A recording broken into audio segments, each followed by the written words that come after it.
নমস্কার বন্ধুরা, প্রিয়া blog with কিচেনে সবাইকে স্বাগত জানাই। মহাদেবের আশীর্বাদে আশা করি সবাই ভালো আছেন, সুস্থ আছেন। বন্ধুরা, আগামী 12ই ফেব্রুয়ারি বুধবার মাঘী পূর্ণিমা। এই বিশেষ তিথিতে মা ধনলক্ষ্মীকে প্রসন্ন করার জন্য 3টি উপায় বা 3টি কাজ বা 3টি ভাবে যদি আপনারা পুজো করতে পারেন বা পুজো করার সময় ছোট্ট ছোট্ট এই 3টি কাজ, পুজো করার পদ্ধতি যেভাবেই করেন না কেন, তার সাথে ছোট্ট ছোট্ট এই বিশেষ 3টি কাজ যদি যুক্ত করে দিতে পারেন, মা ধনলক্ষ্মীর কৃপায় আপনাদের সংসারে অর্থের জোয়ার আসবে। আপনাদের সংসার অর্থে ফুলে ফেঁপে উঠবে। আপনাদের সংসারে সমস্ত নেগেটিভ এনার্জি দূর হয়ে পজিটিভ এনার্জির প্রবেশ ঘটবে। আপনাদের সংসার থেকে অলক্ষ্মী বিদায় নিয়ে মা লক্ষ্মীর আগমন ঘটবে। আপনাদের সংসারে স্বয়ং শ্রী হরি বিষ্ণু তার পত্নী মা লক্ষ্মীকে নিয়ে প্রবেশ করবেন এবং অধিষ্ঠিত হবেন। তো বন্ধুরা, আসুন ভিডিওটি শেষ পর্যন্ত দেখুন। আশা করছি ভিডিওটি আপনাদের অনেক উপকারে আসবে। বন্ধুরা, যদি ভিডিও ভালো লেগে থাকে ভিডিওর শেষে অবশ্যই একটি লাইক করে জয় মা লক্ষ্মীর নামে কমেন্ট করতে ভুলবেন না। সাথে নতুন বন্ধু যারা দেখছেন অবশ্যই চ্যানেলটি সাবস্ক্রাইব করে পাশে থাকবেন এই ধরনের ছোটোখাটো উপকৃত কিছু উপায় বা টোটকা বা ভিডিও পাওয়ার জন্য। তাছাড়াও বন্ধুরা, বন্ধু বান্ধব আত্মীয় স্বজনদের সাথে একটু শেয়ার করবেন যাতে ওনারাও এই ভিডিও পেয়ে উপকৃত হতে পারেন। ওনাদের উপকার মনে রাখবেন, স্বয়ং ভগবানের আশীর্বাদ আপনার সাথে সদা সর্বত্র বজায় থাকবে। তো বন্ধুরা, জানুন আগে পূর্ণিমা তিথি কবে। পূর্ণিমা তিথি শুরু হয়ে যাচ্ছে কিন্তু 11ই ফেব্রুয়ারি মঙ্গলবার সন্ধ্যে 7টার পর থেকে, শেষ হচ্ছে 12ই ফেব্রুয়ারি বুধবার 6:55 পর্যন্ত। যারা নিশি পালন করে থাকবেন পূর্ণিমার, তারা 11ই ফেব্রুয়ারি মঙ্গলবার রাত্রে নিশি পালন, পুজো, নাম জপ ইত্যাদি করতে পারেন।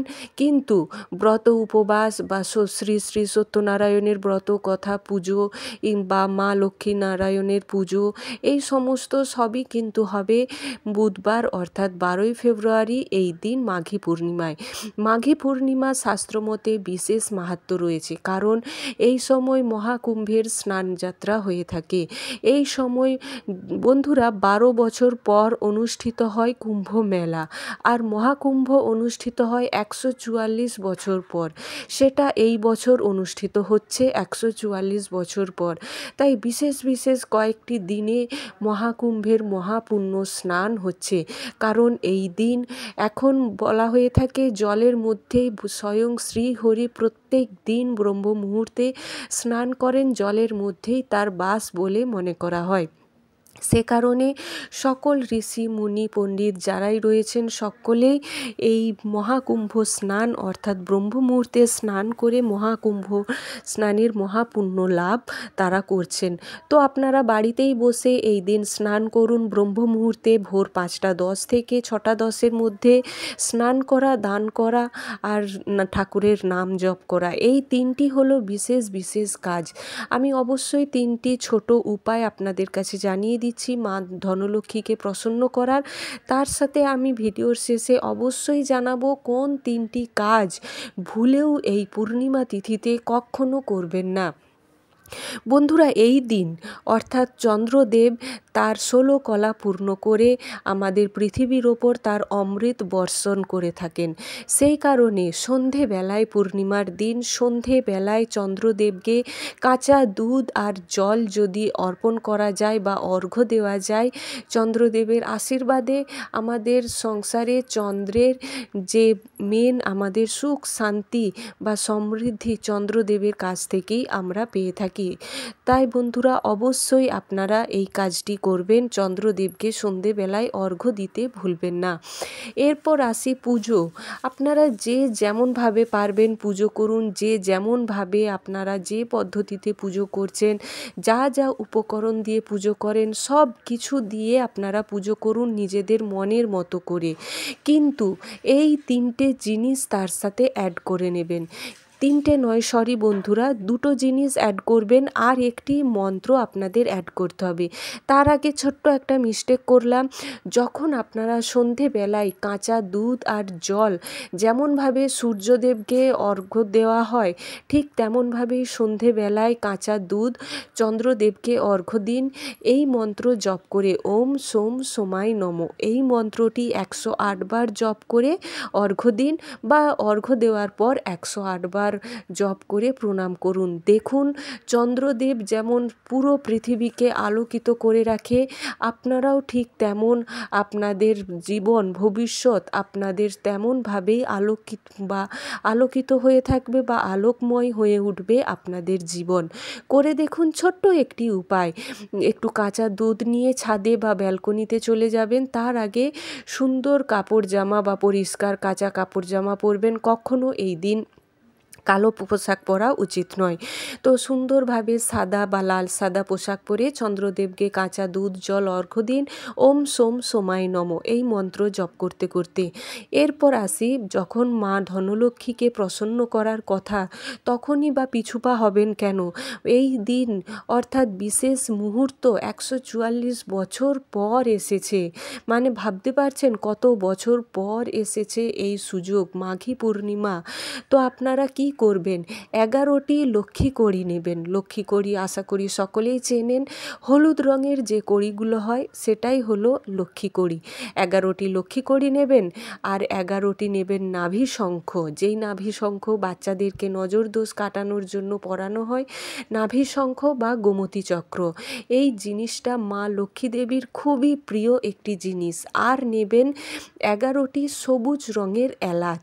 সবুজ রঙের এলাচ আশা করি জানেন যে একদম সাদা নেবেন না, সবুজ রঙের টাটকা ফ্রেশ।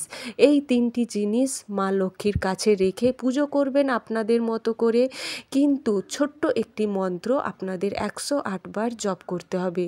তা হলো ওম মহাধনলক্ষ্মী নমো নমঃ, ওম মহাধনলক্ষ্মী নমো নমঃ, বা ওম মহাধনলক্ষ্মী আয় নমো নমঃ, বা ওম মহাধনলক্ষ্মী নমঃ।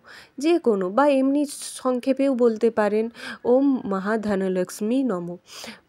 ধনলক্ষ্মীকে খুশি করার জন্য 108 বার তার নাম জপ করতে হবে। এই দিন বিষ্ণুদেবেরও সহস্র নাম পাঠ করতে হয়, মা লক্ষ্মী দেবীরও অষ্টম পাঠ করতে হয়।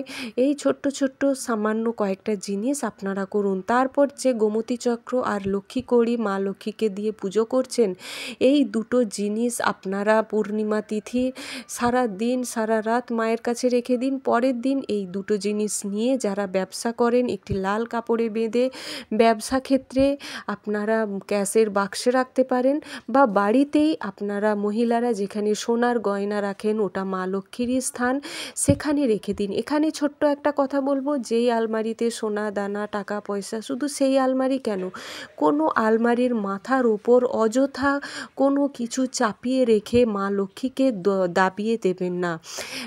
আলমারির ওপর জিনিস রাখা মানেই মা লক্ষ্মীর মাথার ওপর ভার চাপিয়ে দেওয়া।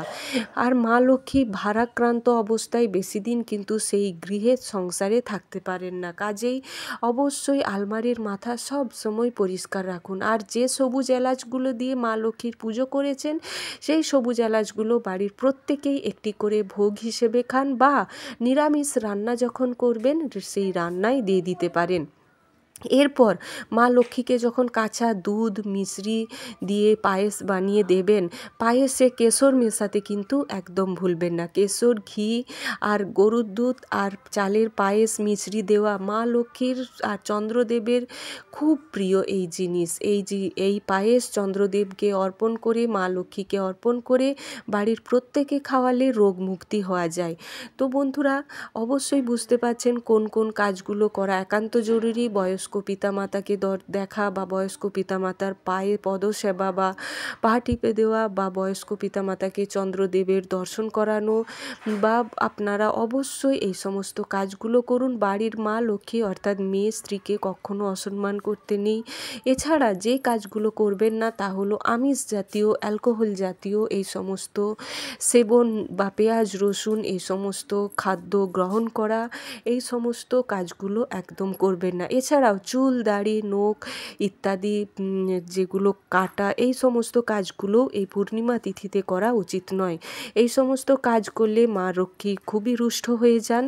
এরপর কালো কাপড় বা কালো রঙের পোশাক এই দিন পরা কখনোই উচিত নয়। কালো রঙের পোশাক পরা থেকে এই দিন বিরত থাকুন।